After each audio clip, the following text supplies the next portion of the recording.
Hello बच्चों, आइए आज हम सब पढ़ेंगे मेटल एंड नॉन मेटल यानी धातु और अधातु के बारे में। क्या आप सब जानते हैं धातु किसे कहते हैं और अधातु किसे कहते हैं? धातु के क्या गुण होते हैं और अधातु के क्या गुण होते हैं? यानी मेटल और नॉन मेटल के फिजिकल चेंजेस यानी भौतिक परिवर्तन के बारे में जानेंगे। यानी भौतिक गुणधर्मों को आज हम लोग जानेंगे मेटल और नॉन मेटल के।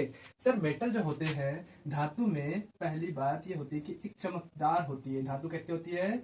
चमकदार होती है। चमकदार का मतलब क्या होता है? सर, उसमें कोई ग्लोनेस होता है, यानी उसमें एक विशेष प्रकार की चमक पाई जाती है। जैसे हम सब कहें सोना, क्या सोना में चमक पाई जाती है? चांदी में चमक पाई जाती है क्या सर? यानी सोना को हम लोग एयू कहते हैं, चांदी को एजी कहते हैं। क्या इसमें कोई चमक है? यस सर, बिल्कुल इसमें चमक पाई जाती है। यानी ये सब कैसे होंगे? मेटल होंगे। जिसमें चमक पाई जाती है वो सब क्या होते हैं? मेटल होते हैं। पर क्या सर, एक अपवाद भी है। अपवाद किसे कहते हैं? जैसे हीरा के बारे में आप जानते हैं, डायमंड सुने होंगे। डायमंड में भी तो चमक पाई जाती है सर। क्या डायमंड जो है वो मेटल है, धातु है क्या सर? नहीं, डायमंड जो होती है वो अधातु होती है। कैसे होती है? धातु होती है। उसी तरीका से आपसे कहा जाए कि सर धातु तो चमकदार होती है, ये चीज मैं समझ गया। इसके अपोजिट हो जाएंगे अधातु यानी नॉन मेटल। नॉन मेटल में किसी भी प्रकार की चमक नहीं पाई जाती है। हम बात करें कि सर इसके साथ और भी क्या क्या होती है धातु में। सर, धातु में इलेक्ट्रिसिटी यानी विद्युत धारा का सुचालक होता है। विद्युत धारा के सुचालक होते हैं। विद्युत धारा के सुचालक, सुचालक मतलब इलेक्ट्रिक करंट यानी इलेक्ट्रिसिटी को ये क्या करती है? इलेक्ट्रिसिटी कंडक्ट होती है इसमें। जैसे मैं बात कहूँ, क्या सर चांदी से इलेक्ट्रिसिटी कंडक्ट हो पाएगी? एजी से? Yes sir. कॉपर से हो पाएंगे क्या सर? जी सर। कॉपर में क्या हो पाएंगे या नहीं बताइए? कॉपर में हो पाएंगे। एल्युमिनियम में हो पाएंगे? Yes sir. तो ये ऐसे मेटल जिससे इलेक्ट्रिसिटी करंट क्या हो, पास हो जाए, वो सब कैसे होते हैं सर? हम लोग बोलेंगे मेटल। ये सब किसके बारे में बात कर रहे हैं? सब मेटल के बारे में बात कर रहे हैं, यानी धातु के बारे में बात कर रहे हैं। उसी तरीका से विद्युत धारा के साथ साथ उष्मा का भी सुचालक होना चाहिए। उष्मा के सुचालक होनी चाहिए। उष्मा का सुचालक में जैसे मैं बात करूं एल्युमिनियम, क्या एल्युमिनियम उष्मा का हीट का सुचालक है? क्या हीट हीट हीट का कंडक्ट करती है क्या? Yes sir. तो जो भी हीट का कंडक्ट कर पाती है वो सब कैसे हो जाएंगे?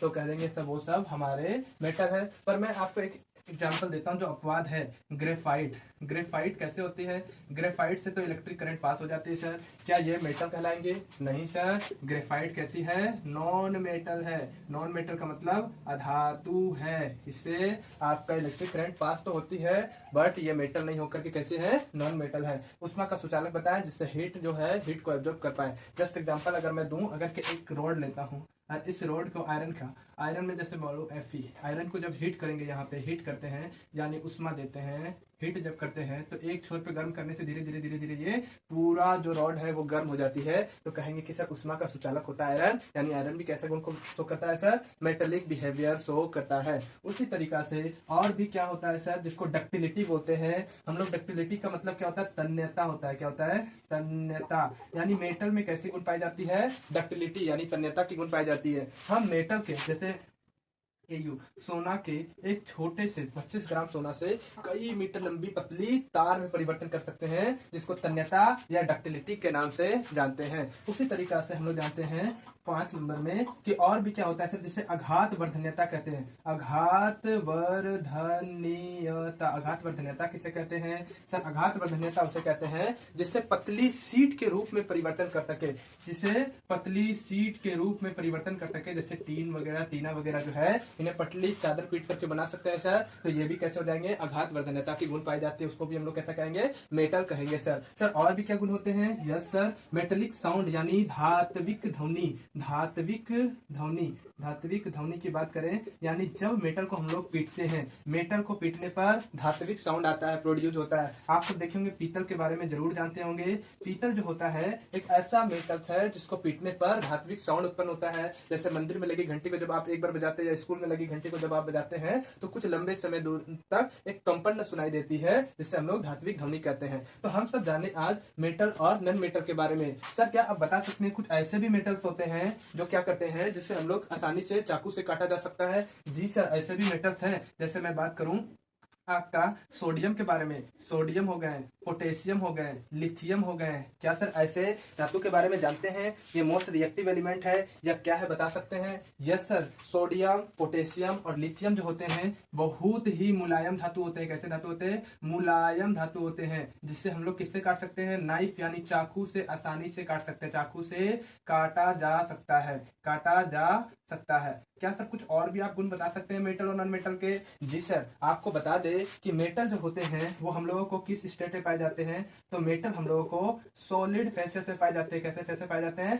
सॉलिड फेस में पाए जाते हैं सर, यानी सॉलिड अवस्था यानी ठोस अवस्था में पाई जाती हैं। अगर मैं बात करूं नॉन मेटल जो होते हैं, नॉन मेटल जो होते हैं वो किस फेस में पाए जाते हैं? तो वो हमें सॉलिड या तो गैसेस फेस में पाए जाते हैं, सॉलिड या फिर गैसेस फेस में पाए जाते हैं। बट कुछ कुछ मेटल ऐसे होते हैं जो कि सर सॉलिड लिक्विड फेस में होते हैं और वो आपके मेटल कहलाते हैं। जैसे मैं बात करूं पारा के बारे में, पारा किसे कहते हैं सर? Hg को कहते हैं। Hg को इंग्लिश में क्या कहते हैं सर? मरकरी कहते हैं। मरकरी एक ऐसा मेटल है जो क्या होता है सर? मरकरी जो होते हैं ऐसे मेटल होते हैं जिसका जो लिक्विड फॉर्म में पाए जाते हैं। तो आपसे सवाल पूछा जाएगा एक ऐसे मेटल के नाम बताएं जो लिक्विड फॉर्म में पाए जाते हैं, तो बता सकते हैं क्या? Mercury mercury. आपने बताया सर नॉन मेटल जो होते हैं वो सॉलिड फॉर्म में पाए जाते हैं और गैसेस फॉर्म में पाए जाते हैं। क्या सर कोई एक ऐसा नॉन मेटल का नाम बता सकते हैं जो लिक्विड फॉर्म में पाया जाता है? यस सर, बिल्कुल। आपको बोला जाए ब्रोमीन। ब्रोमीन एक ऐसा नॉन मेटल है जो क्या होता है कि लिक्विड फॉर्म में पाया जाता है, रूम टेम्परेचर पर लिक्विड फॉर्म में पाया जाता है यानी द्रव में पाया जाता है। तो आपसे कहा जाए कि एक ऐसे अधातु का नाम बताएं जो द्रव अवस्था में पाई जाती है, तो आप क्या कहेंगे सर? ऐसा जो धातु है वो क्या कहलाएगा? नॉन मेटल कहलाएगा। आपसे कहा जाए कि मेटल के क्या और गुण हो सकते हैं सर? मेटल जो होते हैं उसका मेल्टिंग पॉइंट और बॉइलिंग पॉइंट जो होता है वो उच्च होता है यानी हाई होता है। हम मेल्टिंग पॉइंट और बॉइलिंग पॉइंट कहते हैं किसको? तो हम लोग उसको कहते हैं भाई क्वथनांक, क्वथनांक तथा गलनांक। गलनांक ये जो होता है बहुत ज्यादा उच्च होता है। मेटल को पिघलाने के लिए हमें पर्याप्त मात्रा में हीट यानी ऊर्जा की आवश्यकता पड़ती है। तो हम लोग जाने आज मेटल और नॉन मेटल के कुछ गुण, मेटल और नॉन मेटल के क्या क्या गुण हो सकते हैं, उनके अपवाद क्या होते हैं, इसके बारे में हम लोग समझे। और भी हम लोग को मेटल और नॉन मेटल के बारे में जानना है, आइए जानते हैं।